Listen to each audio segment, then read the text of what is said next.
relatable conversations on living your best life. Welcome to the Konse Podcast.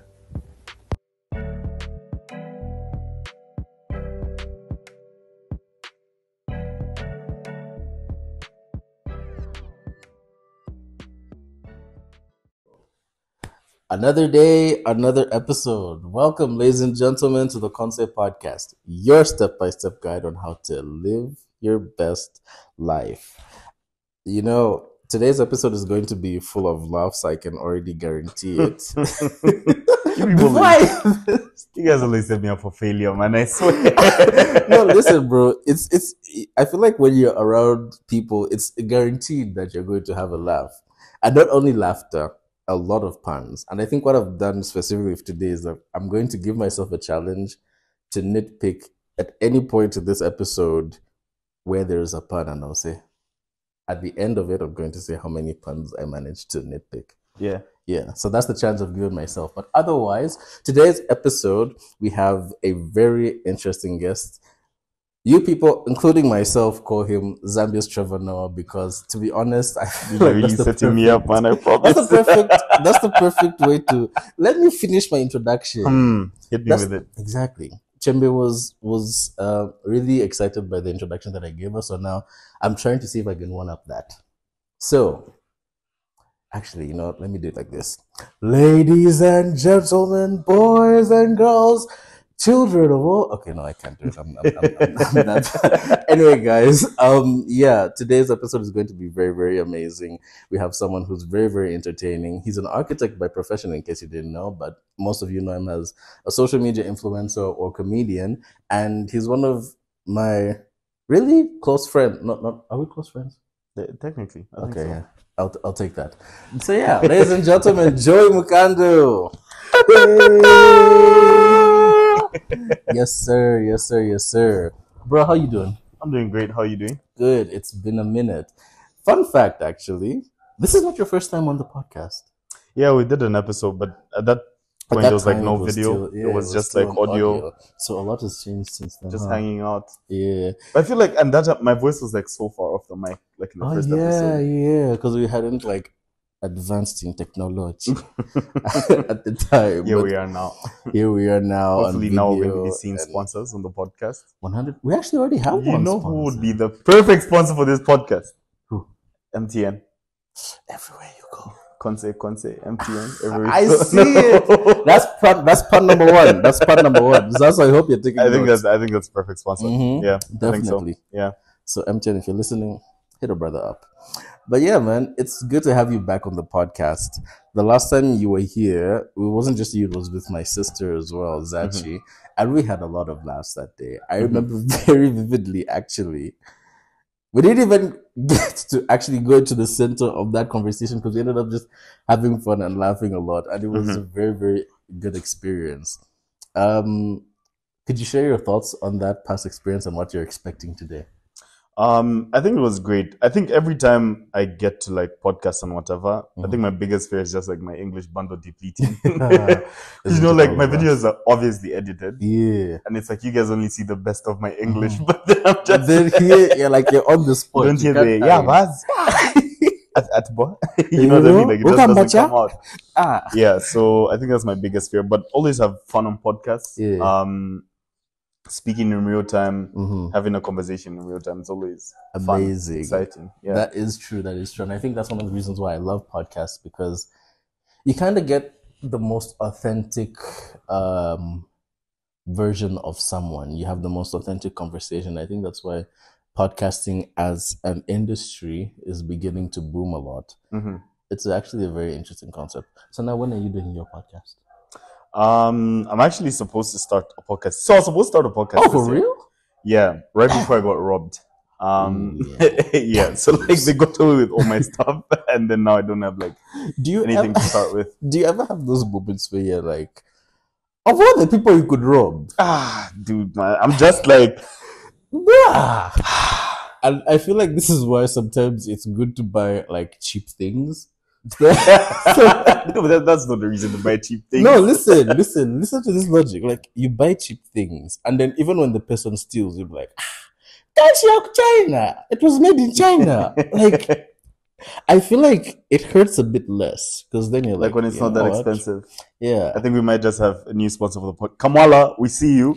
So Open Kamala, we sponsorship see on this you, you know? podcast. Because like, dude, imagine how much it would hurt if you bought your iPhone from a plug who was selling at like maybe 10,500, as opposed to when you got it from iStore where you pay maybe like 20,000-30,000. Oh yeah, and it actually like goes and whatnot. Because now what I'm thinking about is just getting everything I have insured. Because like that's the best way to go. No, so like if you lose the actually stuff, very you can just important. pretty much like get the money back and like go on with your life. I have insurance myself, to be honest. You do? Yeah, it's really beneficial. If you can afford insurance, please do. I'm very Zambian about it. Yeah? Why do I need insurance and the Lord will protect me? Hallelujah. It's all fun and games. But you actually get robbed, man. But you know what? Insurance isn't that bad. Because I feel like for me, insurance has been so beneficial in that at least. Okay, for me, the majority of the times I'm using insurance is when it comes to health services. So I think that's where it comes really, really handy. For health, definitely. But then my only biggest issue with it is that like I can't when I look at the money and the balance that has been allocated in the insurance card, I look at it, I'm like, and then I look at my Airtel Money account, I'm like, you know, what if I just ring up the insurance company and say, you can't just loan me a car, something? Because I think one of the benefits about having insurance is that the balance on your account accumulates with time. So if you haven't been to a service in a while, quite alright, you're paying premium, but it's still accumulating in your account. So by the time you're going to have a service attended to you, you then get to it's almost like you can afford more services. It's a weird concept, but when I look at it, it's like a perfect example is when I was getting my specs. When I was getting my specs the second time, that was in 2022. I thought I could only afford like getting one set, but apparently I had enough money to get 2 lenses, and the second lens actually doubled as shades, and those were not cheap. You know, I really wish like Hungry Lion or KFC like had a concept like that. Yeah. Like you just have like Hungry Lion insurance. Not really insurance, like a Hungry Lion piggy bank. Like, you know, like you just put in money and then one day you go there, oh my God, I have like to your valued customers. Hello, Hungry Lion. Anyone who knows me and my relationship with Hungry Lion knows one day one of my goals is to buy shares in Hungry Lion. But then that would mean you have to buy shares in ShopRite because ShopRite owns Hungry Lion. Yeah. Anyway, that's why wherever you have a ShopRite, you have a Hungry Lion. Yeah. That doesn't give nepotism a little bit. Huh? That doesn't give nepotism a little bit. Who'd be the nepotism, like Hungry Lion? Like I think like ShopRite is like the dad, and then like Hungry Lion's like a daughter. Aye. Yeah. The daughter that everyone wants. That's a bad analogy because that's the daughter everyone can get. The daughter everyone can get. Yeah, I don't want what everyone's having. What if Hungry Lion is like the average Lusaka Hadixi? What do you mean average? Everyone wants her. She's the one with the largest market. Jeez. Then I don't think she'd be average, would she? Oh. But then, like, where would you place KFC? Because then I'm thinking KFC would be like the bougie one. KFC gives like ISL. Yeah, like ISL. I went to ISL type of Belva, Chengelo, Trident type thing. Yeah, man. Anyway, all the jokes aside, I'm pretty sure they're going to be more later on. One of the things that I really wanted to talk to you about today is social anxiety. And the reason why is because a lot of you might not know this, but me knowing Joy personally, you might not realize it, but Joy is not as overly eccentric as he is on the internet. You're actually very shy. Yeah. And it's a very interesting thing to me because when we first met in person, that was at TEDx 2021, I believe. That was your TED Talk on social anxiety. And it got me thinking, have you always had social anxiety? Like, have you always been a shy person? I think I've kind of always had it for like as long as I can remember, you know. It's like if I'm not in a place that's familiar to me, I'm not like in a school setting where I have my friends, if I'm not in a church setting where I have like Sunday school or people that I know from the youth or around family, generally I'm just a quiet person. And I mean, being quiet like has its benefits, I think. It also has its downsides, which is like breath stinks because like your mouth smells like half the time. So I mean, yeah. If there's 3 things that will never go away, it is high tax rates, bad breath, and unfortunately bad friends, because bad friends you can't run away from them. But anyway, yeah. No, bad friends I think you control. I feel like bad breath you can I feel like at this point, okay, no, unless you have like some medical thing, but I feel like bad breath is a choice, man. okay, but for real though, because how is it that you're in a good mood but your breath isn't? Like, why? I really don't get it. I'm going to steal that one. If you see it in the video, like just cut out that as long as you credit me, so I can just use it in the video. Like, see, and you don't remember one of the jokes that you made about bad breath. Like, you can even tell when someone has reached, like, he's rich. He has arrived. He has arrived. Nah, that's 2 things I can't. Bad breath, body odor. Can't stand it. Why is smelling of sweat at 6 in the morning? Who sweats at 6? Like, someone that must have been busy at night. You know, working hard. Exactly. The problem is you are a pervert. We're clapping for the people who wake up sweaty because you obviously had a rough night. Maybe you had a night shift type thing. I mean, okay, why does everyone go to the perverted meaning? I mean, what if he just doesn't have a fan at home? Exactly. And there's no ceiling. There are people who sweat very profusely, like as they are asleep. You know that, right? Yeah, that's a thing. Anyway, take your mind out the gutter. So yeah, you were talking about how you were always like a silent, like a shy person. Yeah, so I think I've always been like a bit quiet, and it's one of those situations. You know, those type of people where it's like, everyone's like, oh, you're so quiet, you're so what, and then like your friends are just like, if you really knew what this person gets up to, like you'd know that they're not as quiet as you think, type of thing. There's always that one friend. Yeah, but generally it's just kind of like always been like that, and I'm like, I don't have to talk too much, I don't have to be too loud. Yeah, like I usually just keep to myself and like to keep it on the down low. Okay. Yeah. Why do you think that is? I think it's just kind of the way I've always been. Yeah. I think people don't realize also that Joey's kind of an alter ego. Oh yeah? You know, like I know, like Joey, Joe, and people are like, why do you have the same name? You know, that's funny that you mentioned your other name as Joe. How many people even call you Joe? Everyone in a professional setting. Everyone in a professional setting, because like.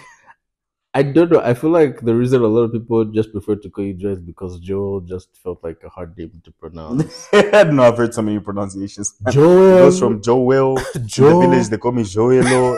Some people just say Joe. And it's like, oh, come on. Have you ever met a French person come to you and be like, Joel? No, I had like this. Dude, this is like one of the best stories of my life. Yeah. So I have this friend. Her name's Deborah. Amazing friend. She's half Congolese or full Congolese and just really? Zambia. Nice. I don't know. So she had this little nephew that used to speak French. And one day she's telling me, and he had the same name as me. And she was like, "That's a problem with you Zambians, man. You don't pronounce things right."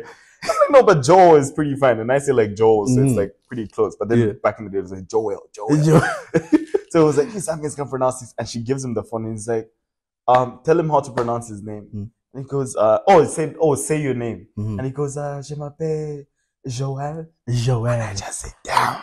I might just change it to that, bro. But I just thought it was going to sound very pretentious. I was going to be like one of those Lusaka Yobalis with the Inet. You know? What's going on, bro? Inet. You know? It's funny how... Inet from Chawama. Like, I don't know, man. I'm a little suspicious. Dude. And I'll just be like, what? I'm pronouncing words funny. And then all of a sudden I just, oh, yeah. My name's Joel. There's something inconsistent about that sentence right there. You know what I mean? Yeah, so... I don't know if you saw this on my status, but there was one TikTok that I saw that I went ahead and posted on my status, and it said, it was like, guys, what if one day God just decides to come down from heaven and be like, it's pronounced Jod, and then goes back. Like, Jod! That would be so crazy. It's like the Bruh. conspiracy theories about like Jesus' name not actually being pronounced Jesus. You know? It's like there's so many like variants of it, and even like Yahweh. Some people are like, Yeah. no, it's not spelled like that. It's Yah, it's Mm. Jah, it's like whatnot. Bruh. It's like, what if we've just been using the wrong name all this time? It's like maybe that's why your Father prayers John. don't work. Like, why are these prayers bouncing? It's not God, it's short. Like, that's why heaven is empty. Because all this time I've just been praying to the wrong guy and he didn't even know about it. That would be touching, though. Nah, that's insane, man. That's Bad. So, just like that whole thing that people used to say. All those people that, I don't know why people slang when praying so much, man. You know the people that say, Father God, Father God. Your prayers are going to G3 security, bro. Who's Father God? I don't get it, man. Bro, jeez. I cannot with you. You know, one of the things that interests me about you, I feel like you strike me as those type of people who is, when you're in a public setting, like you said, you'd be more reserved. Mm-hmm. And then when you're with, like me, with friends and like with people who you're familiar with, then people get to see the more eccentric side of you. Yeah. Do you think that is more or less like a default setting, or you try as much as you can to like bring out that eccentric side of you, even like in a public setting or a social gathering where there are like not that many people who you're familiar with? Now, I think the whole thing with it is I've always been pretty introverted. Oh. I think that's one thing a lot of people don't realize. Mhm. Because just because you see me on camera and I'm loud and I'm, eccentric, you know, the with whole nine. jokes and Yeah, stuff, like firstly, you have to understand it's me in my bedroom alone, you know, and everyone like in the bedroom, in the shower, like, yeah, a different person. Man. I cannot even begin to tell you guys the type of idiot I am in the bathroom. Those are stories where like you're like, okay, but if some people, if there were cameras in the rooms, they alone. Because dude, me in my bathroom, I'm your maps, bro. Bruh. Unani promise. Yo, where's the content coming from? And like, Bruh.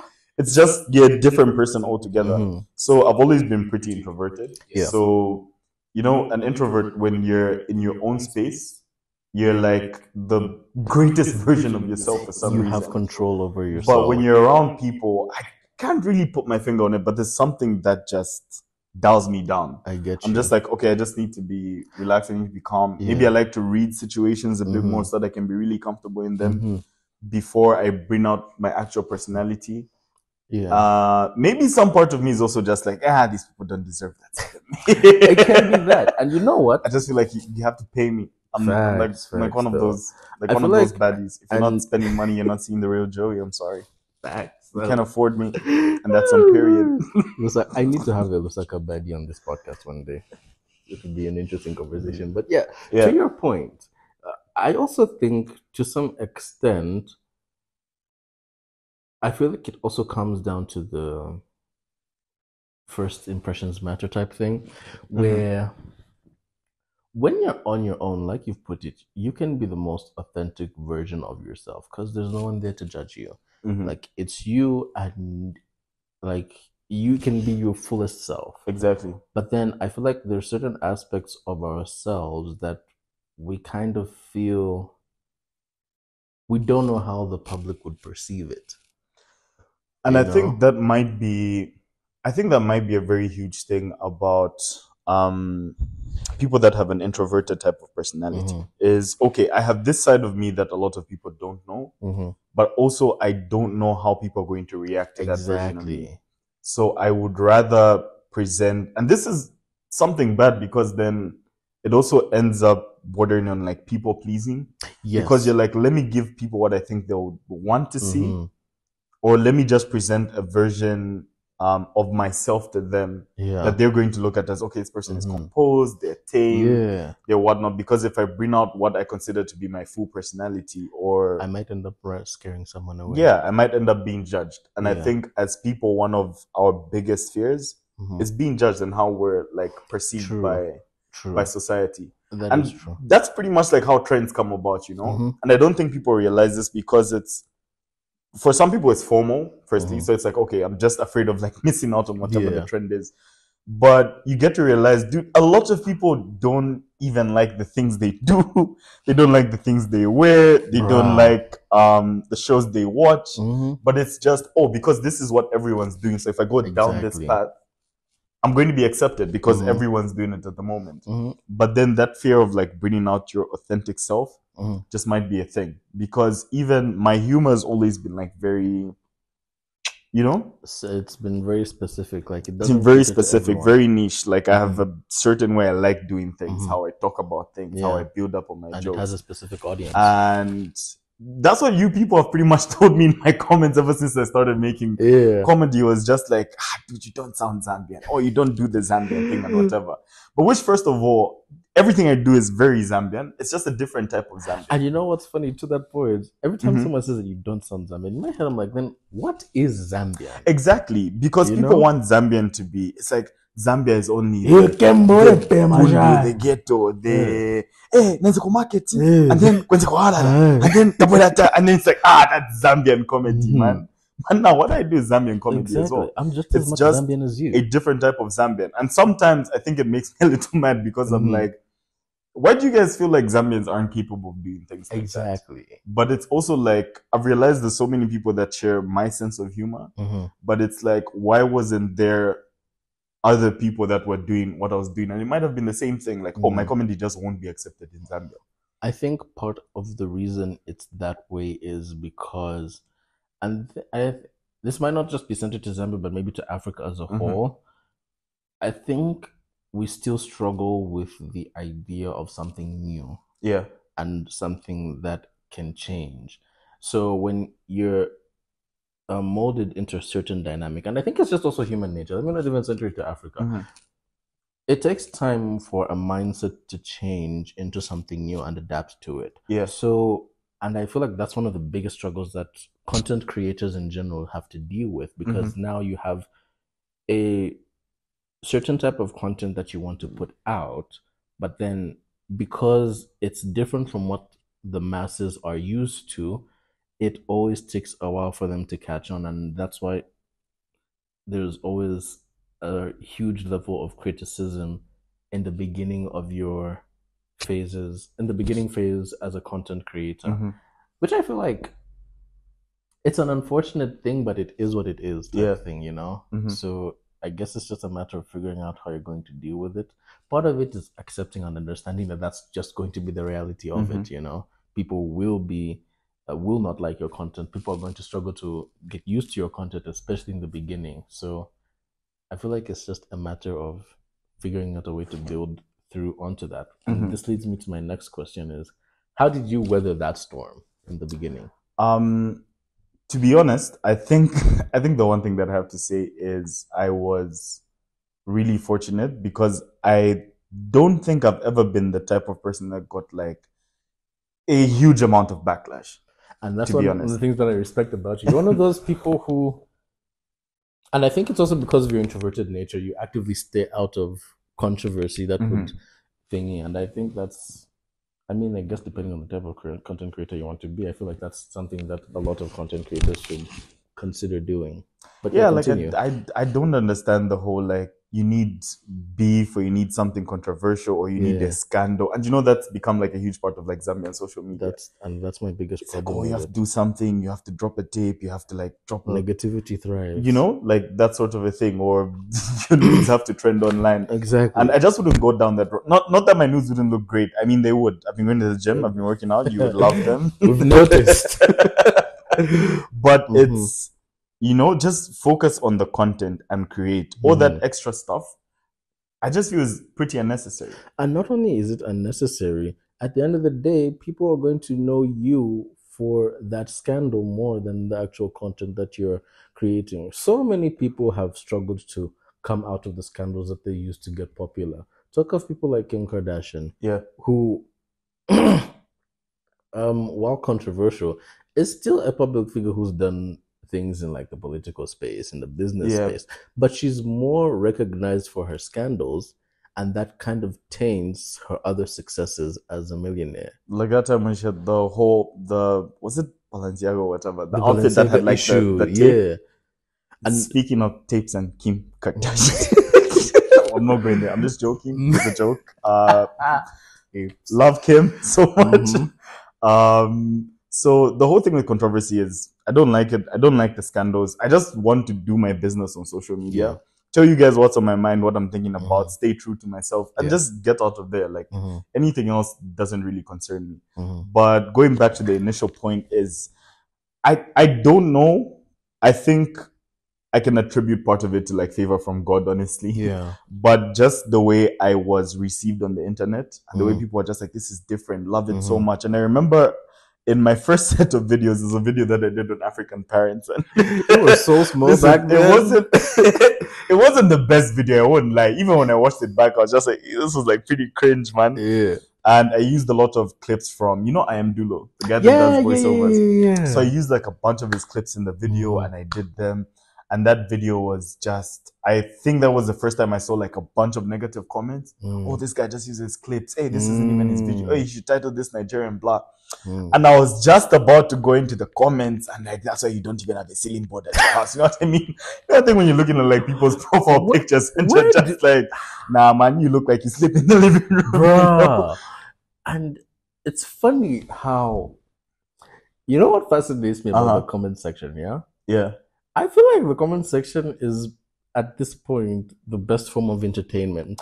Dude, it really is. Because, like, some of the things that I've seen, dude, someone could just say something and you just see something so out of pocket. Yeah, that was a great line, but where's your hairline? Or just something like that. And it's like, bro, did you really have to go there? Dude. And the worst thing is when they find your partner on the internet. Oh, my God. You're finished. Oh, my God. Like, the comment section, like, sometimes what gives me hope for humanity, because I feel like that's what at this point really gets content trending, Yeah. And a good example is, I don't know if you've been on TikTok recently, but there's been this American dude who has been talking about how he was shading this girl who sang what's her name? Tyler. So he was shading her and saying how, no, South Africa needs Black Americans and what.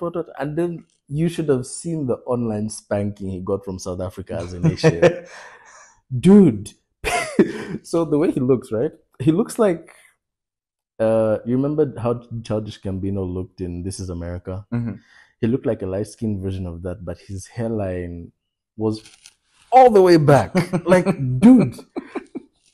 Not I think why you get your phone and you start looking like this to see where the hairline is, and you still can't find it. Yeah, so when you take a picture straight, you can't see it. You need to do it at an angle, bro. Dude. And then they started calling him Johnny Doe. And I'm like, why would you do that? Dude, my whole thing is when my hairline just gets to somewhere, I'm going bald. Why do I still have hair, man? I don't get it. Those people who do a lining and the lining is all the way back here. Why would you do that?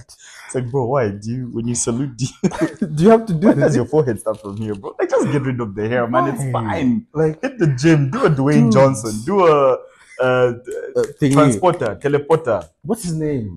Fudge. Jason Stratham. Jason Stratham. No, did you see the way people do that? People are mad. Like, no one ever says his name right, man, and I love it. People are crazy in the comment section. You could do that. Even the Johnny guy. Johnny, wait, are you talking about Johnny Depp? No, yeah, Depp. I'm trying to make sure that I'm still on the same page. Bravo? Johnny Bravo, wow. Okay, but that hairstyle though, I'm not even gonna lie, I would like that hairstyle. I'd like that hairstyle a lot. Yeah. So I even forgot where we were talking about the comment section and how it can be so and how it can be like so entertaining. So it's like, yeah, that was the thing with the comment section. And dude, I'm seeing all these negative comments in real time and I'm like, okay, I'm thinking, what are my clapbacks going to be? What puns can I do? Before I even get into the comment section, like people that used to follow me were just clapping back for me, man. Like everyone was just, no, don't say this. You are even funny. You look like you have no sense of humor. Blah, blah, blah. Now Jay was like, in the background like, go. Tell him this as well. That's so crazy. And it's so funny how like when people also perceive you to be like a peaceful person, they naturally just stand up for you for some reason. And that was the time when I realized I don't have to go down the rabbit hole, like Yeah. fighting the negative comments. Just And this like has the way always people- been the thing for me, man, Mhm. about content creators. Yeah. Unless you're just some weird type of content creator that Yeah. just nobody likes, Mhm. majority of your comments are going to be more positive than negative. I feel like that's something that people often underrate. They're really underrated. And it's like, dude, just think about it. If you had 1,000 people in this room, I don't even think this yard would be big enough to have like Yeah. 1,000 people. But when you actually physically see 1,000 people in like one space, You're or you like, go to a "God concert and they damn." tell you, oh, there's like 2,000 people here. I'm like, And wait, you I have, more like- followers than that. Bro, 2,000 people liking or commenting. Yeah. And then you're telling me from those 2,000, if you get 5, Hmm. you're going to deviate from these 2,000 people that love you. Bruh. And go to like the 5 people that don't. And It's like, it doesn't make sense for me. And I remember I met someone the other day. So I Yeah. met these 2 girls. One of them Mhm. absolutely loved my content. Mhm. The other one was just like, nah, he's all right. I really hate it when people do that, man. why would you do that? I'm like, yeah, I understand if you're not a fan, but then, nah, it's all right. And I was just like, yeah, you also look, all right. You know, okay, I wasn't going to say that. I would have. I'm not But even gonna it's lie. like, at some moment, the first thing in my mind was just like, you probably don't have a great sense of humor, like something like that.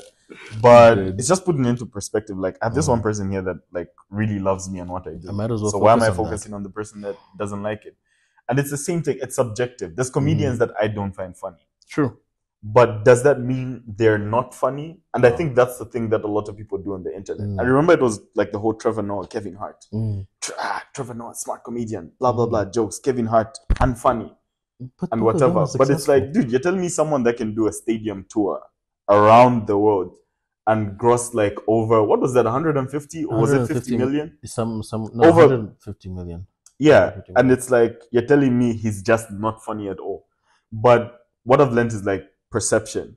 Yeah. As well. So it's like some people are going to perceive me to be funny, but that's only because we probably grew up with similar backgrounds, we have similar experiences, so we're more likely to find the Relate. same set of things funny. True. Like my comedy is relatable to you. Yeah. So as much as you find me hilarious, Mhm. there's people that just don't rate me at all. And that's fine because Mhm. what I'm saying is not for them. That's perfectly fine. And it's like there's other people that are going to relate with like different comedians. And one thing that I used to Yeah. experience a lot when I just started was people would do this thing that they really thought was a compliment, Mhm. but I Backhanded. think it low-key started to annoy me a bit. Yeah. So they would come and they would be like, you know, I love you so much because you're not like these other Zambian content creators. You're better than blah, blah, blah.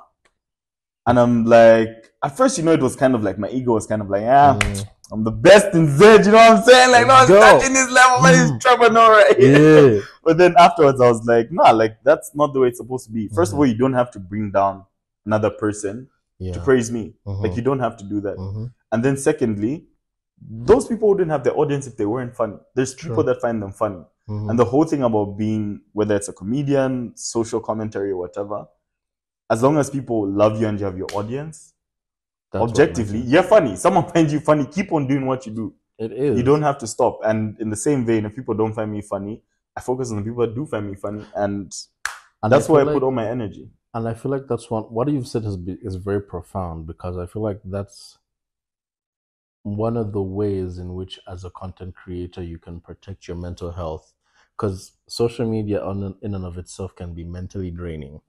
And quite right, you've said correctly that out of the 2,000 people that would comment, the 5 people that would not comment. And I like what I feel like one of the things Chemba highlighted in the episode we did with her was how every time she would see like one bad comment, she would remove the whole video that she has done.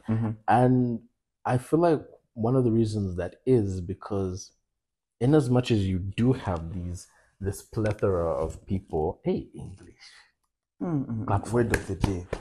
plethora. Icho. Anyway, yeah, when you have this plethora, why would you do that? Reminds me of the cat meme. You know the one with the girl, you have a plethora of intelligence and beauty and Exactly. like inner beauty, Yeah. and yeah. plethora of inner beauty. So Inner yeah, beauty. I love her for her personality. The personality. the personality. No, listen. People come, man, especially guys. Guys, I feel like are the best bad liars, and then women are the best actual liars. You know? I do, because it's just like, bro, describe your girl. He says nothing. Oh, she's kind. She's like, just Ali Morimo, much. It's just like, yeah, personality.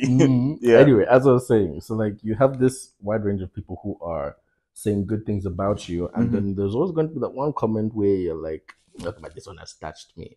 And I feel like this is why a lot of people will say, when you become a content creator, don't look at the comments, because in as much as there will be so many people that praise you, all it takes is one comment to bring your whole mood down. And dude, like, I think another thing is you have to be very realistic with the way you perceive things. There's something that someone said. I don't know if I was listening to Khan. He's like one of these rappers, very niche, very low key, underground type.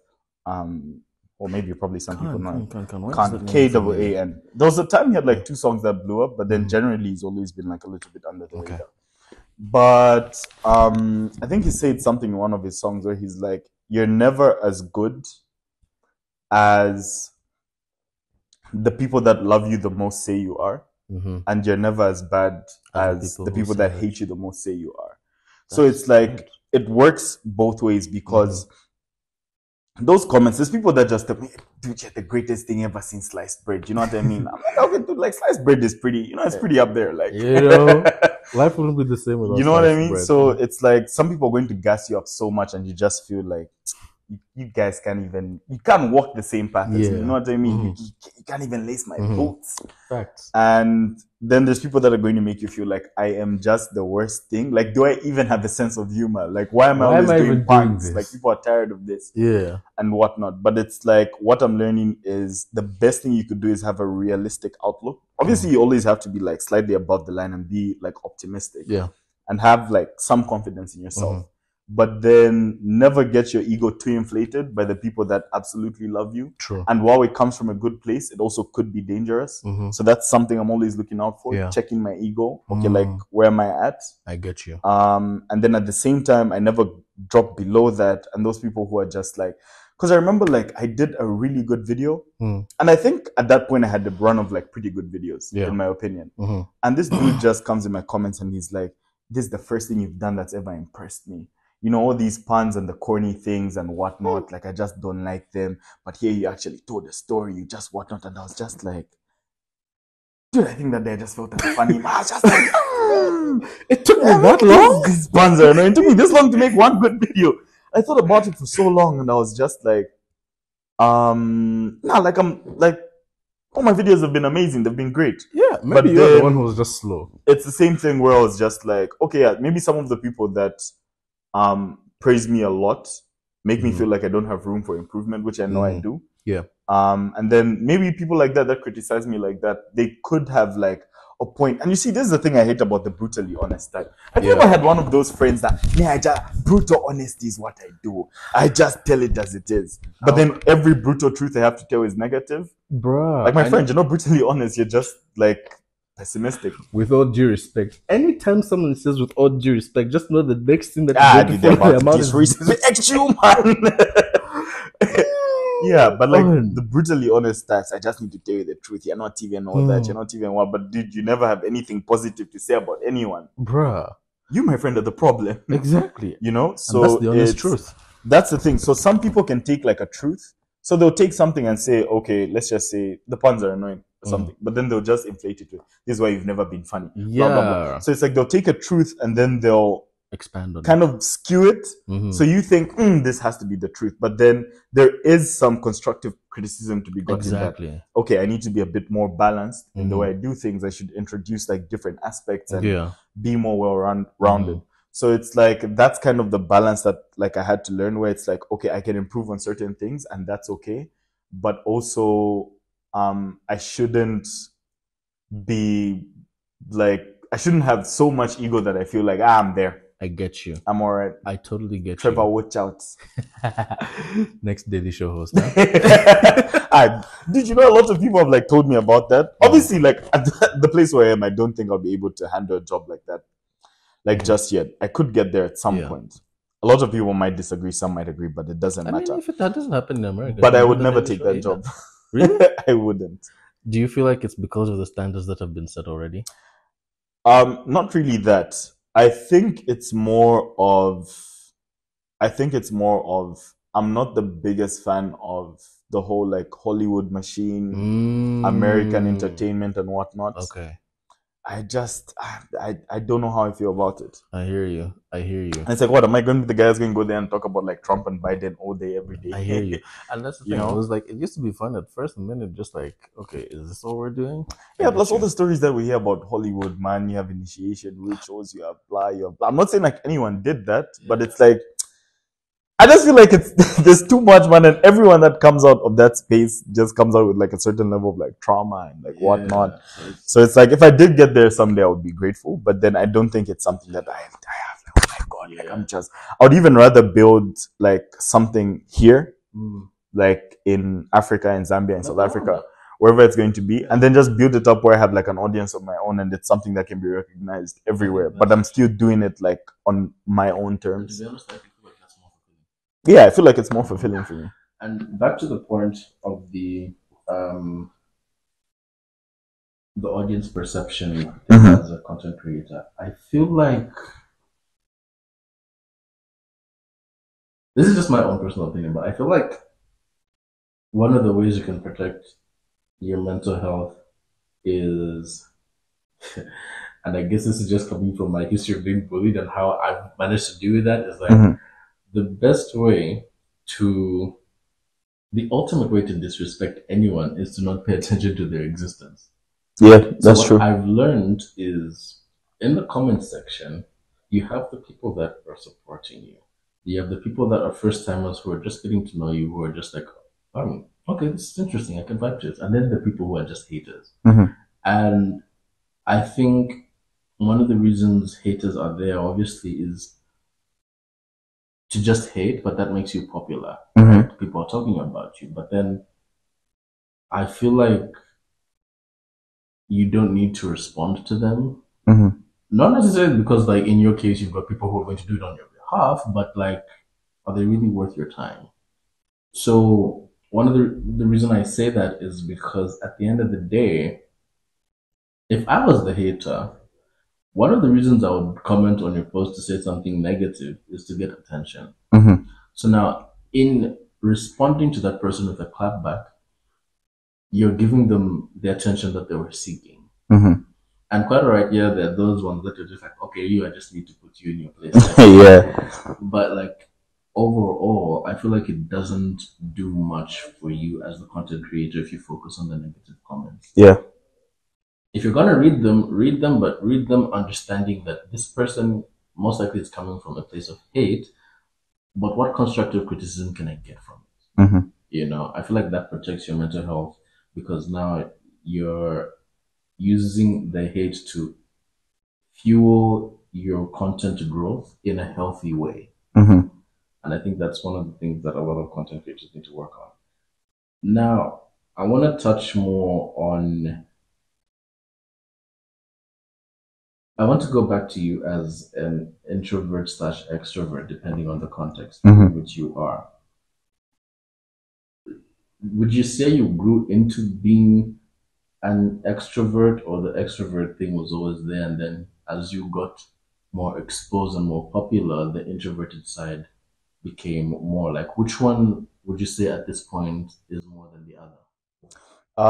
Still very much an introvert, first of all. I don't think that part of you ever goes away. But one thing that I'm learning is you have to adapt. Because you can't just live inside the bubble that you that you create for yourself, you know. It can't just be, I'm quiet, I don't talk a lot and whatever.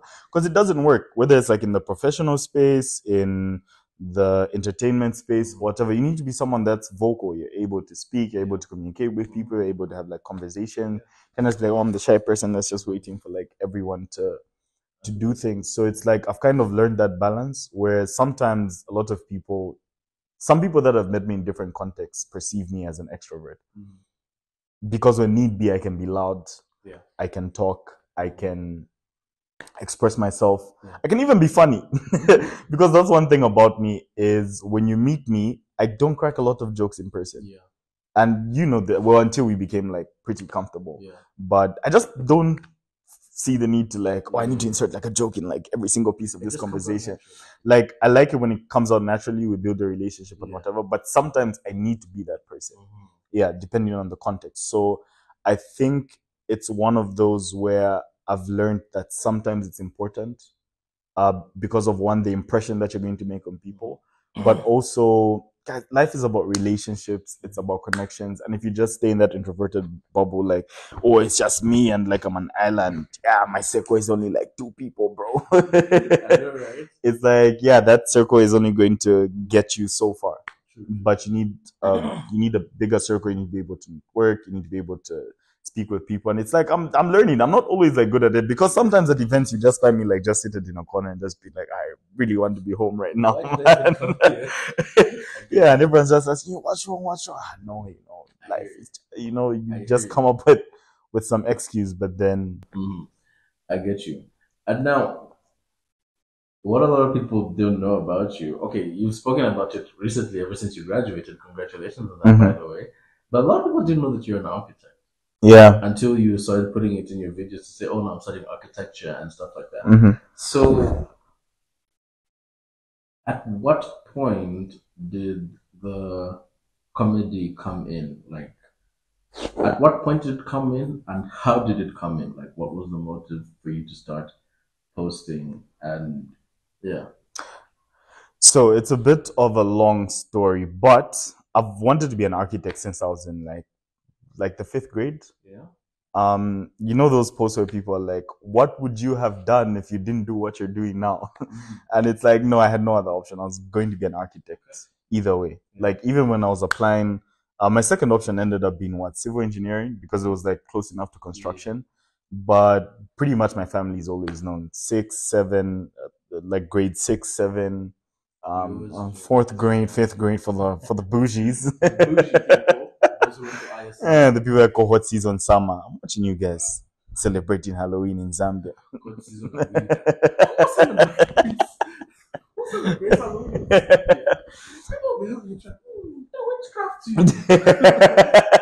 Waiting. You ever go with your bougie man is like, Mom, what if we put skeletons outside the yard? What if we put some pumpkins? Pumpkins, do you know that is food? That's what you want to start putting. I did it so crazy. Me, that's one of my favorite Edgar Lungu clips, man. Them waiting. I love that. That guy was entertaining, man. So I've just always wanted to be an architect. There's just something that's always fascinated me about the creation of buildings. So my dad used to work for like an architectural firm, and he took me to the office one time when I was around the same like grade 5, 6 and whatever. And I walked in and they had all these like models of buildings that they did, and these guys were like, still are, but then they were like big architects. So like amazing models, amazing designs, amazing what. I saw Bank of Zambia, Comesa, and I was just like, dude, this is so fascinating, man. Like, this is stuff that you have in your mind is coming to life. It's so cool. There's like careers where you can see it like on the, you know what I mean? Like, if you're but then you can actually physically see it. Like economists lie to us a bit, because like I feel like half the economists don't know what they talk about. Well, economically speaking, no, because economists, it's so much theory, man. Yeah, no, the supply and the demand. That's why the dollar is projected to be. And just bro, you're capping here. The demand curve, when it looks like this, Yeah, but it's like being in a career where it's like you creatively think about something, you design something, and you see it come to life, like something that you've made with your own seed. This is sounding a lot like being a parent. Like, preach, man, preach. When that idea penetrates and your seed just germinates and it grows, and like the building that you design stands erect. And what? So oh my god, that was so horrible, man. I'm so sorry. That was bad. Which camera am I looking into? Back to the buildings. Yeah, so it's like seeing something that you've created that's like a part of you, an extension of yourself, come to life has always been such a beautiful thing. And when I just saw that, I'm like, this is what I want to do. And ever since then, that was my career path. Anytime you asked me, anytime I did one of those surveys, anytime there was a career day from like grade 6 all the way up to when I was getting done with high school, it was just architecture. And people ask me, but you're so amazing at this other thing. Why didn't you do this? Like, you guys don't know how long I wanted to do this. But for the comedy, the thing is, I tell people I really wasn't funny. Like, you people don't understand because you think I just said to be humble or to be calm or just like, no, guys, like, I wasn't even funny. Like, it was a little bit painful. You still don't like, think you're funny? So. Like, my brother is probably one of the funniest people I know, my older brother. Yeah. And I always wanted to be as funny as that guy. You know the kid I was that kid where like, when like when you're in a group and you're like cracking jokes, right? And everyone's like adding on a joke to make it like funnier. And then that one person that adds and everyone's just like, it's kinda Bro, that's embarrassing. Bro, that was me, man. Like half the time to this day, like sometimes when I hear someone say it's kinda I'm just like, huh? Are you talking to me? Like, bro, because it's so ingrained, man. But I was painfully unfunny. And I think that's also just because I didn't like understand like what my type of funny was. Yeah. Because like I was always copying like other people's humor for me. So your type of humor is different from your brother's humor? No, it's very different. Oh. My brother's just, I think it's just very creative, man. Like that dude can find funny things like in the moment. Okay. Like my humor is more observational type of humor, obviously. And I like my humor to be like a bit complex, to have like layers to it. If you've noticed, that's like one thing I really like to do. But this dude is just like, he's just one of those people that's just like funny. Like you just want to be around someone like that. Effortless. And that was the thing. So I always tried. And I remember this one time. That isn't going to affect the audio? Okay. So, like, I remember one of the defining moments for me was this, and my cousins always remind me, they're like, dude, you were never funny. I don't know how this happened. So we had like a family gathering once, and we went to my cousin's house in Dola. Actually said that? No, my family still says that, man. I'm just like, when I make it, I don't know any of you, bro. You will remember this day. Is that Lenga who?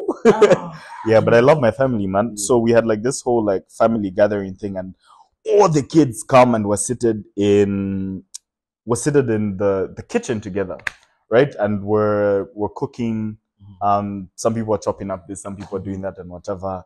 And it was like the same thing. So my brother and my cousin, they were like the funny guys. So they're like cracking jokes, they're making us laugh, they're telling us stories. And my brother was telling this story about how they ended up like stealing, I think it was like lollipops from a shop, and the shopkeeper didn't notice, and then he chased them. But it was just like hilarious. And these guys are just like adding on the jokes. And I'm just like, yeah, it's just like blah, blah, blah. And everyone just, and all my cousins just, dry. Dude, these guys cried. I remember one of my cousins was on the floor, man. These guys were dying. And I remember like in the corner of my eye, man, like one of my cousins was like cutting onions, and my aunt was like, you guys need to hurry up with the cook. No, I just went to the onion stand, man. And I was just, you could tell my eyes were red. I had tears here. You know when you're about to cut, and I'm just like, And one of my older cousins was just like, you guys stop laughing. Joe, is everything okay? It's just for onions. And these guys went on. Dude, they died. Like after that, it was. Have you ever had those friends who like, even after that moment has passed, they won't let it go? I know they won't let it go. So they'll be, time will pass and they'll be like, guys, you know dude, and that was like, so the whole funny thing. Then around the time when I just got to junior secondary, I think I had like a few like anger issues. I was just like an angry kid, man. I don't know what happens.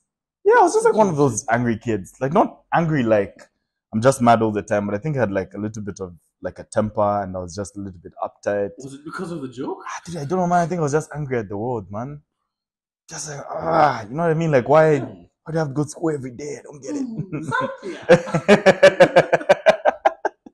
But I don't know, like I just had a weird phase. And I remember there was I'm about to give one of these people about the right woman in your life. I remember there was this one girl that I started talking to. really good friend of mine to this day, Muslim girl, and became like friends. And I remember like one of the things is I used to complain a lot about things, eh? So I was angry, / one of those people that I always had something to complain about. You know, one of those friends that's just always like every conversation, the way that, where I'm like about to change your contact in my phone, like because that's all you do, bro. Like there's just people that complain all the time, and I was one of those kids. School was bad. The teacher was bad. And then she's just like, Joey, you know, like I've heard girls complain, and I'm a girl, and dude, you complain more than anyone else I've ever met in my life. That's what she did. She just didn't have the member to express it, but she just said, like, come on, dog, like you. And I was just like, okay, maybe I need to like switch up like this side of myself. And I think I started to like loosen up a bit. And I just started having like a lot of these moments where when I'm with my friends, like I'm just talking and people are just laughing. Nice. You know what I mean? Like, it was a complete 180. Yeah, it was like a complete 180. And I just noticed like it started to like happen a lot more. Because I remember like the first video that I did, the 10 things Zambians need to stop doing. Yeah. And I was talking about the accents and the way people just like slang unnecessary things. Oh, versed. Oh, shine. Oh. And there was this one girl that I knew that like once said boy. Boy. I was just guys, like where did the R come from in boy? You know, I feel like we need a lesson on how to slang, guys. Like we need to, but guys, there's nothing wrong with just using your Zambian accent, man. You know, like I think that's one thing I love about, because remember, like at the start of like content creation in Zambia, when a lot of content creation, like for you to be a content creator, it's like you almost had to have like a car. Okay, yeah, guys, out here is doing, and it's like now I love like how authentic people are. Dude, I think what Chembe said on the last episode was really bars. She said, what did she say? She was like, there are those people on social media whose personality that numbers follow. Yeah. And I don't know what the other line of it, but that one stuck to me because then it was like, you can't hide it. Yeah.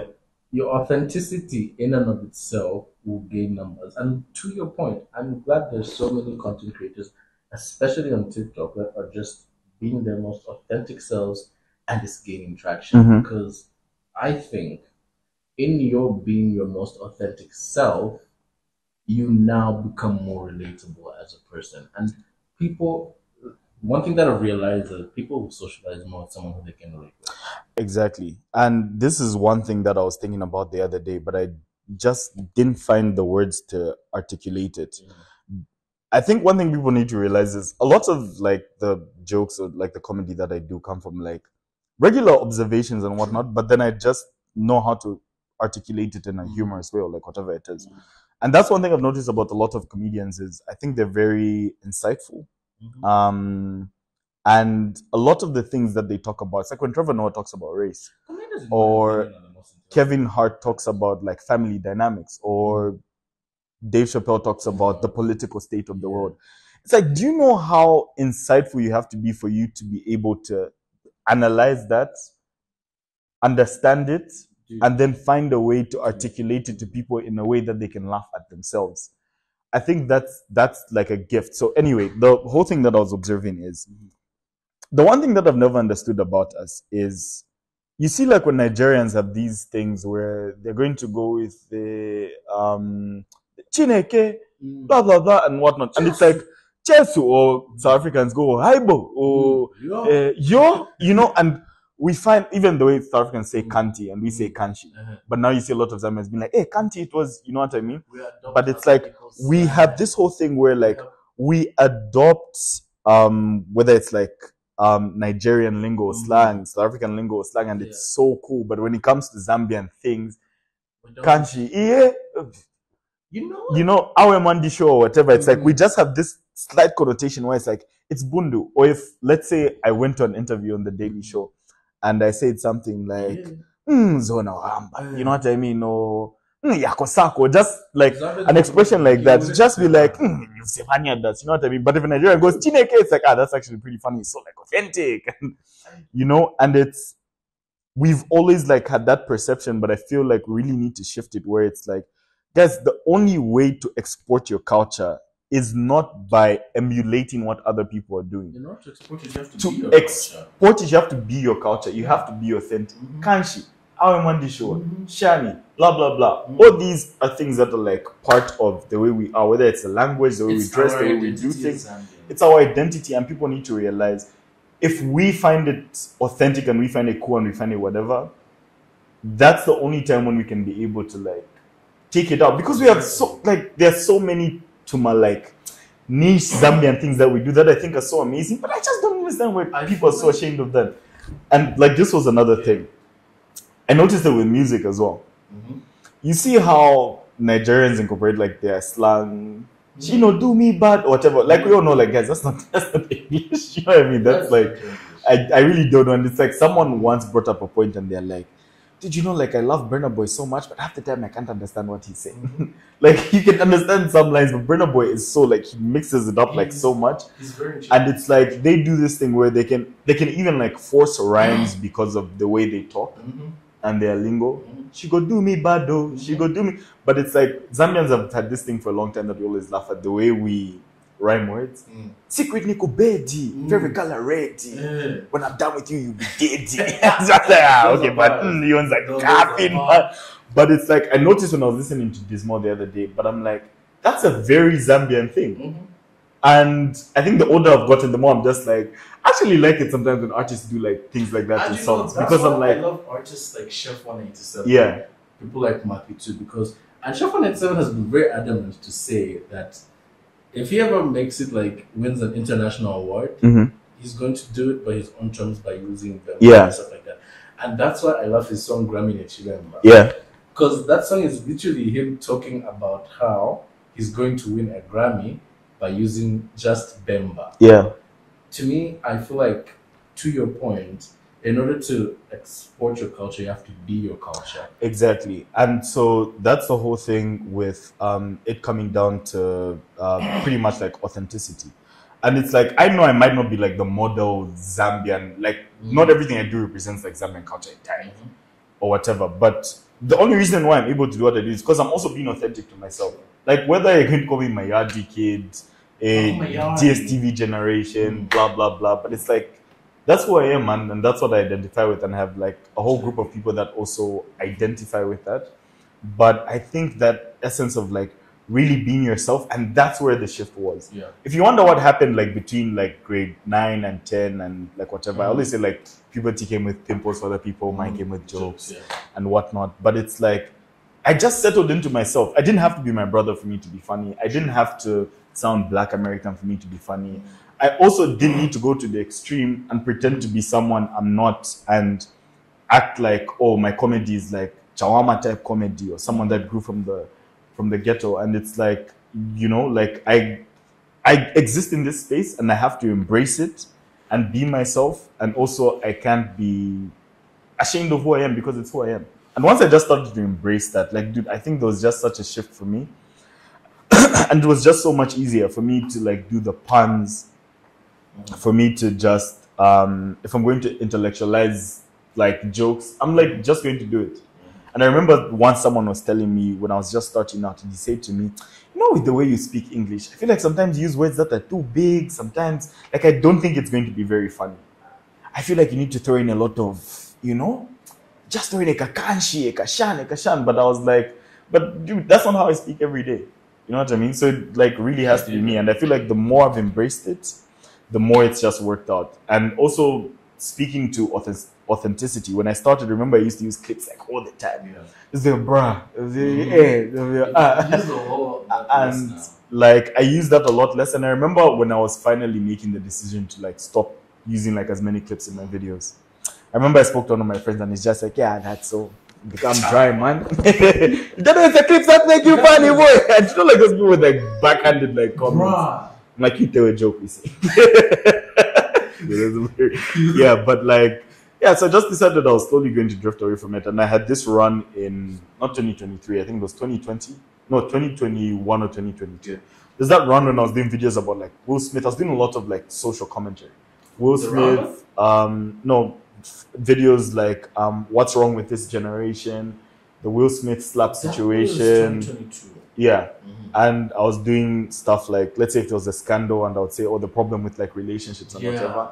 And I was just speaking. I think that was like my best run of content ever. I think so too. And I was like, yeah, it was great because I'm like settling into myself. And even with coming up with the roundup and doing this one news thing, guys, on the regular, you guys might be a little bit disappointed, but I'm a pretty boring person. Like, I actually like the news.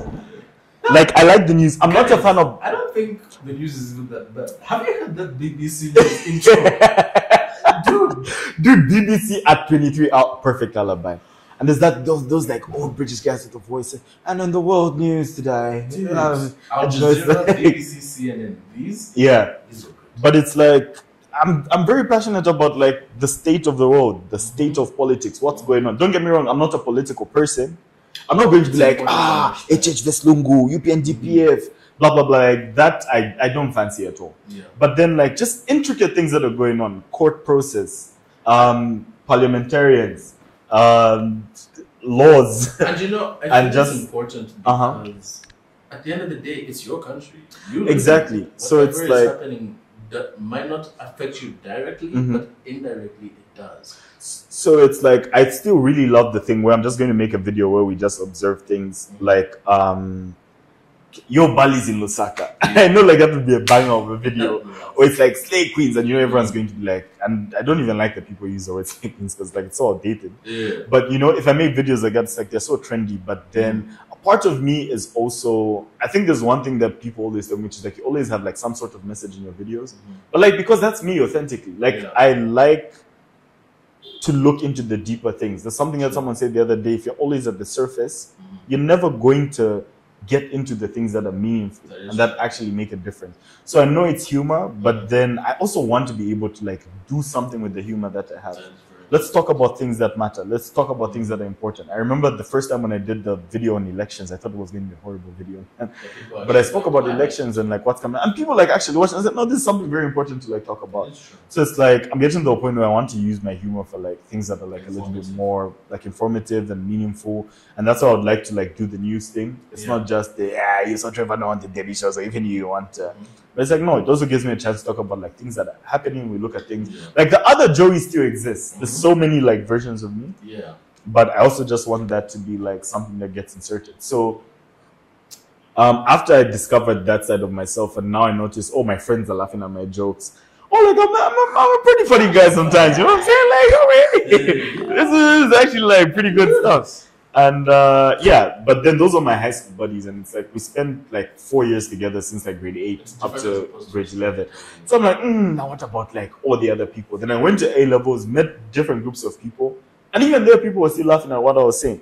And I remember the time I started watching a lot of YouTube. I used to watch Lily Seng, Superwoman. Ah, that woman. Her types of so much. Videos. Exactly, types of blah blah blah. Amazing. Ryan Higa, Nigga Higa. That's a very controversial name. Those are the OGs. Why is an Asian guy called Nigga Higa? I don't like that. Very controversial. And I started watching these YouTubers, and I hit a point in towards the end of high school where I think someone laughed at me and they're like, how can you be depressed in high school? But I think I was really depressed. Like I had really poor mental health. Okay. I wasn't very confident in myself. I didn't like myself very much. I was just having a downer.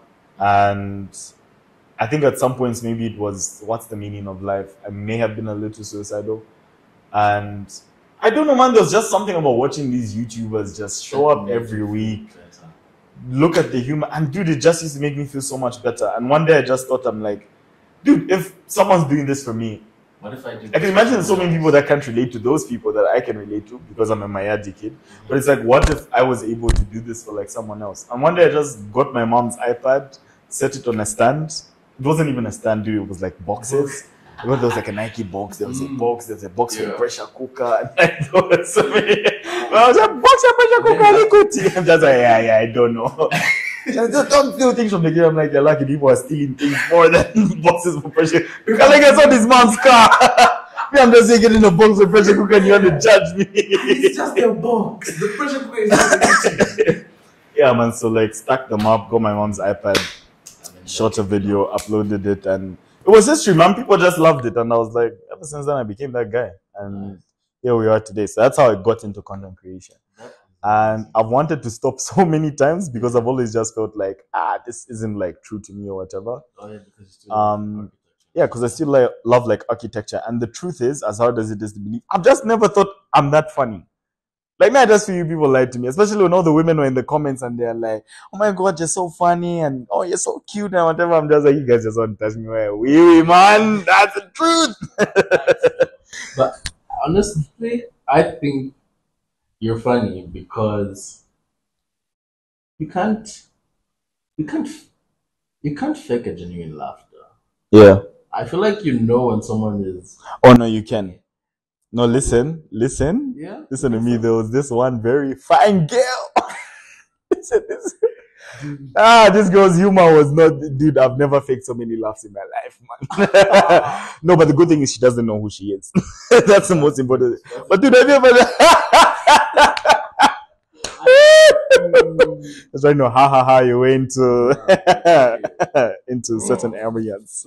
It's on the clothes. I'm a really huge fan of pets, bro.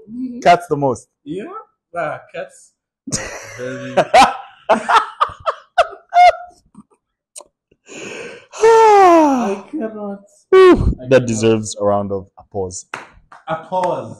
Really? Yeah. That's good. Yeah, I no? know. Okay, cool. Yeah. I think I put like more fun. No, that was horrible. Puns is what I hate them so much. Everyone expects me to do puns all the time, and I'm so tired of it. But you always intend to do them though.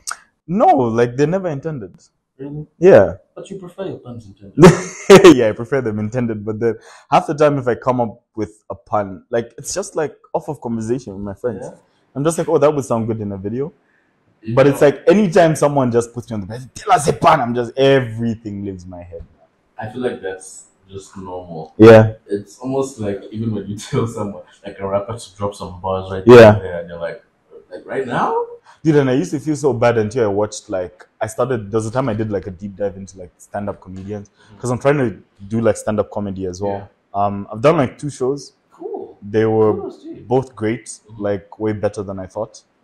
And yeah, I'm really trying to get into it. So at some point I was just like studying stand-up comedians, looking at them, what they do. I just realized, yeah, lots of these guys, like in person, they're not as funny as they come across on stage. Yeah. And that's what they always say, like, it's fine. Like at the end of the day, we're also people. Like we're just humans. We like to sit down, have conversations. And comedians always talk about having a friend that they always feel is way funnier than them. Comedians is just like, I have really funny friends. And that's the same for me.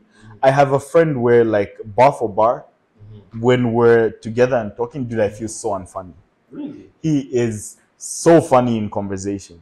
But put him in front of a camera, you know? Mad. So it's like, I just tend to like appreciate different sides of myself, and I had to learn that, okay, I don't have to pressure myself to be funny all the time. And this is something Chembe and I speak about. First of all, I need to take like a second to just, guys, I love Chembe so much. Chembe is amazing. Like Chembe even knows, and I call her and I tell her, and I'm just like, dude, I appreciate you so much.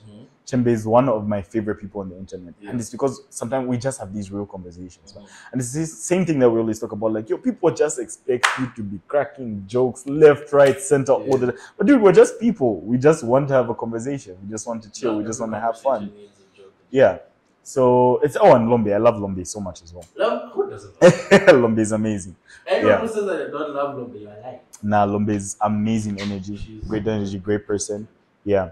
But yeah, so that's kind of the thing with like humor and comedy. You know, I've really enjoyed this conversation. There's been so many laughs, and I want to ask one last question, because I feel like this is it's going to be very helpful for your audience anyway. How do you manage to balance being a content creator and being an architecture, especially cognizant of the fact that you're more passionate about architecture than comedy? The reason why I ask this is because, bruh, you take your precious time when I'm because, dude, I honestly, and I think there's some value in that. Yeah. I'll tell you why. I think something that is given to you more frequently than something that is given to you rarely, the latter is more valuable. And I appreciate that, because I feel like it makes me appreciate your comedy and your content a whole lot more when I see it after 6 months, after a month or so. Yeah, maybe you do take your precious time with them, but I think it's in a way a good thing because it makes your content more valuable. So now my thing is that deliberate? And if not, do you plan on making it deliberate because of how valuable it could be in the long run for your content? Well, I guess you could look at it like from both sides, which is like number one, it doesn't give me on the flip side, it doesn't give me the level of consistency that I need for me to build a bigger audience. So people are just like, why are you still on 87K followers? Dude, you've been doing this for like 5, 7 years or whatever. And I'm just like, yeah, the numbers, I definitely need more numbers. And that only comes through consistency. But on the other side, it just means I'm not the type of person that goes waffling about on the internet. I feel there's something about when you intentionally deviate from that authenticity and you just start trying to create for the sake of creating, there's something that you lose, and I can't put my finger on it. You know, when you get to a point where you follow a content creator and you're like, you're really just starting to do this for the numbers. And you just feel like there's something in their essence that was missing that they had like at the start. I was looking at this channel, like people can tell when you're not being authentic. Exactly. And I've never wanted to lose that. But then obviously now I'm trying to strike a balance because I've been so focused on like my professional career. Obviously, because it's something I'm really passionate about. Even people are just like, hey, architecture doesn't matter. And I'm like, no, but I'm actually like really passionate about it. And I'm going to pursue what I feel is going to get me to the point of self-actualization, obviously, regardless of what people say. But now I think I've also realized how much of a gift from God it is for me to be able to do what I do on the side of human content creation. And dude, I don't think I realized this until one day. I have like 2 stories, maybe 3, about how one day I'm just on my phone, and the problem with me is I don't check my messages a lot. Yeah. Because I'm not someone that's like always on my phone, like texting and whatnot. Yeah, I could view like a few TikToks. But one day I'm just coming across like my messages, and I opened this one message, and this girl was just telling me like, dude, like, you don't understand how depressed I was, how much I was going through, how much my life was falling apart. But that shred of light that I would get from your videos, when I watched them and I laughed, and the way it just made me hopeful for another day. And I can imagine how that made you feel in that you've been in a similar position. Exactly. And when she told me that, I just said, dude, like, this is the essence of it all. You know what I mean? Like, and I've got so many of those types of messages. And I just realized my core audience, and this is what I've realized about a lot of people that follow me. And I could be wrong because some people are just genuinely there for a laugh. But a lot of people that follow me really go through a lot. Yeah. And I've noticed like the type of people that I attract are people that are quite similar to me. And a lot of them, you find mental health issues, going through a lot. I mean, everyone is going through a lot, but just a certain type of person where they're like, dude, I don't know, but there's something about you that's beyond like the jokes that I just feel like I connect to on a deeper level. And this one time when I was in Livingston, by the way, no one should ever do this to me. This one time I was in Livingston and I went with my friends. We went on like a work trip and we were in Livingston. One of the best trips ever. We went there, did the activities. We did the falls, the bungee jumping. Oh no, I didn't do bungee jumping on that trip. It was like gorge swings and whatever. Yeah. And we go out and we went to like some sort of club, and we're hanging out and whatever. So one time, one of my friends is he's very cautious about like my public image and perception. So he's always like on the lookout. Hey, blah, blah, this person wants to take photos. He has to make sure everything's appropriate. It's right and whatever. And I'm like, how is he not your manager? He is kind of my manager, though I don't have, technically I don't have a manager. Might as well be. Yeah, but I have someone like as well that's very dear to me that really like manages me as well. Yeah. And I think initially I wanted her to manage like the brand, but now she manages me as a person, which I think is like really amazing. Really everyone I work with ends up becoming a really good friend.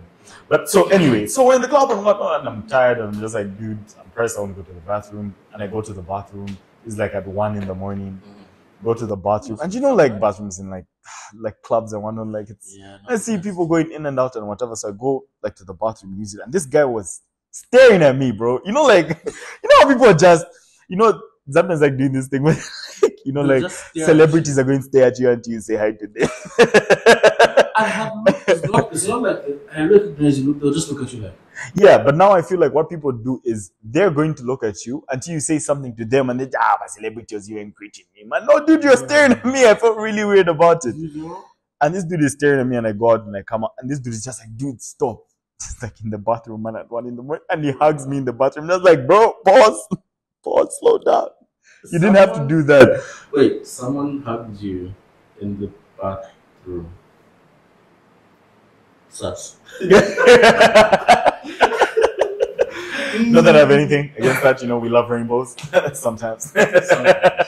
Yeah, so this dude hugs me, man, and he's just telling me, he's like, bro, you saved my life, bro. And he was clearly drunk. I said, bro, you saved my life, you saved my life. I'm like, yeah, you didn't have to hug me to tell me that, bro. You can let go now. It's like Tom and Jerry were like, I love you. You this was like 2 seconds away from just, will you marry me? But he hugged me and he told me, dude, you saved my life, you saved my life. And I was like, you know, afterwards, like, he let go and he's just like, dude, you don't understand the place I was in. Like, if it wasn't for your content, I wouldn't have made it to be like where I am today and whatnot.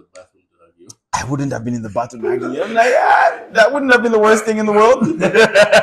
Obviously, you can't see that. Yeah. And yeah, like the significance of like moments like that were just where like, okay, I have to show up a lot more. Yeah. Because then it made me realize like this gift. And the reason why I think it's a gift, because people always ask me, how do you come up with your humor? And I'm like, I don't know. That's how you know it's a gift. Even I don't understand how. That's why I always tell you guys, I don't think I'm funny. Because even I don't understand how I come up with the things I come up with. A lot of you think it's a lot of you think it's weed. Because people are just like, what do you smoke, man? I don't have to be high for me to come up with these things, but I do have to be connected to the Most High. You have to be elevated.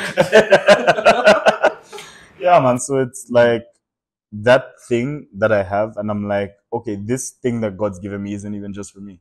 This is like for other people. And I feel that's the key about God giving you a gift. That's the key about God giving you a passion, a solution to something. It's never for you. It's always for other people. Jesus was the most divine being in human form that is like ever lived and whatever. But everything that he did, none of it was self-service. It was always for other people. And I think there's like a great lesson in that. And that's really why I'm like, okay, I need to get my act together as well. Not only for me, but also for all the people that I could potentially be helping, all the difference that I could potentially be making out there. And it's also the whole thing of, I've noticed like, even when I bump into like a couple of like new content creators, I always get the, bro, yeah, the OG. You know what I mean? You're one of the OGs. You're one of the people that started. Yeah, like 7, 8. I think this is going to be like 8 years now. And at the time when I started, not a lot of people were doing like the whole content thing. Yeah. And yeah, people will be like, say, you know, you're one of the OGs. One of the people started. Oh, some people will be like, if you didn't start, I don't think I would have been inspired enough to start. And it's like, there's also that element, which is like, how far I can possibly go. And thank you all Zambians for believing in me, because people are just like, yeah, the level of you can go international. You have done. I remember one conversation that I had with Ndine Emma. I love Ndine Emma a lot as well. That's my boy. No homo, Ndine Emma. Like, but you know, it's how we love. Love Ndine so much, man. But one time we had a conversation and we sat down and he was talking to me and he just told me, and he came looking for me. We were actually at K-Star's house. And Dinema and Vui came and Dinema was just, he told me something that was so profound. And I always tell him, I'm like, YG, like the spirit was just working through you somewhere, you know what I mean? But like, he told me something about how like, dude, you don't understand the gift that you have. Like, yeah, we all stay in our lanes, we all do what we do, but then you need to understand how special what you do is. Like, do people have to run around, they have to dance on stage, all you have to do is speak, man. And not even speak theatrical, like you just put a chair, sit and you start talking and people are like locked into what you're saying. It's like, you don't understand how special that is. And it's like, you don't know how far that can actually take you. A lot of people have to think about how they're going to go international, how they're going to make moves, how they're going to appeal to new audiences. But it's like, you already have that inbuilt, like, it's all set. Dude, you're, you know, and like when he told me, and I'm like, this is coming from the guy that built like 1 million followers in like a year or something like that. It's like Ndinema is like, I think probably like the greatest content creator I know in terms of like his journey, his projection, and he's wildly creative, man. That's one. You guys think I'm crazy with puns. I hope we get to do the video because we had an idea for a video. Ndinema is insane with puns. Like, dude, there was a time when we were just like testing it out, and they hit a few, and I was just like, so these people are going to, these people aren't going to rate me anymore, man. Christian as well. Christian is also wildly creative, and yeah, when he told me that, it also helped me like remember that, dude, this journey isn't just for us. When a Barbara Banda is the second most expensive player, when a Kundananji is the most expensive player, when a Patson Daka goes to Leicester City, when what's this guy's name, Chilulemba, voiceover artist, is outside the country, is doing every time someone does that, you don't understand how much hope you're creating for the people that are coming behind you. And it's like, I can't take this gift for granted because for God to give it to me, there's an intention that he has.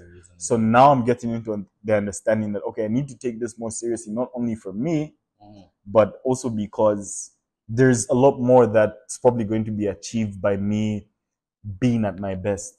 And so speaking about that balance, so far I haven't been able to find it. But this year, guys, I promise I'm committing myself to creating more content, to doing more of what I love, to becoming like more authentic, and just seeing how far this thing can actually go, you know? I love how we said it like uncles that were preparing to sell our daughter. So, this young lady has been to university. 60 pin. Like, bro, what was I doing all those 4 years? Crazy. I was just Chimwemwe dancing at CBU, bro. Bogade!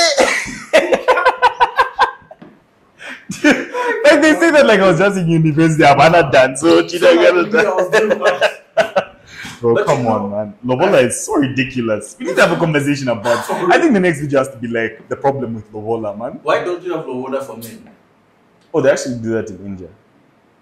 Can I go to India? Like, I can deal with the spicy food. Because I'm the prize, and that's on period.